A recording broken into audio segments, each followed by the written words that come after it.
শনিবার সকালে ভারী বৃষ্টিতে তলিয়ে যায় ভারতের পূর্বাঞ্চলীয় শহর পাটনার বিস্তীর্ণ এলাকা। শহরের বড় বাজার এলাকা পানিতে ডুবে যাওয়ায় বন্ধ হয়ে যায় দোকানপাট। বিক্রি কমে যাওয়ায় ক্ষতির মুখে পড়েছেন স্থানীয় দোকানিরা। জলবদ্ধতায় ভোগান্তিতে পড়েন পথচারীরাও।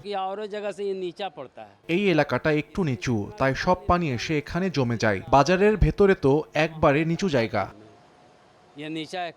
ভারতের হিমাচল প্রদেশের মান্ডি এলাকায় ভয়াবহ ভূমিধসে বন্ধ হয়ে যায় গুরুত্বপূর্ণ সড়ক। কদিন আগেই আকস্মিক বন্যায় সেখানে ৩ জনের মৃত্যু হয়েছিল। বর্ষার তীব্রতা পাহাড়ি জনপদে আতঙ্ক বাড়িয়ে তুলেছে। ভারতের প্রায় অর্ধেক চাষযোগ্য জমি এখনও সেচ নির্ভর নয়। জুন থেকে সেপ্টেম্বর পর্যন্ত বর্ষাকাল দেশটির $4 ট্রিলিয়ন অর্থনীতির মূল চালিকা শক্তি হলেও অতিবৃষ্টিতে বাড়ছে ক্ষয়ক্ষতির মাত্রা। বৃষ্টি যেমন আনে কৃষির স্বস্তি, তেমনি অতিবৃষ্টিতে ধস নামে পাহাড়ে, থেমে যায় শহরের স্বাভাবিক গতি। ভারী বৃষ্টির এই চক্র আপাতত থামার কোনো লক্ষণ নেই। এতে দেশের একাধিক রাজ্যে দুর্ভোগের আশঙ্কা আরও বাড়ছে। ইয়াসিন মোহাম্মদ জিসান, সময় সংবাদ।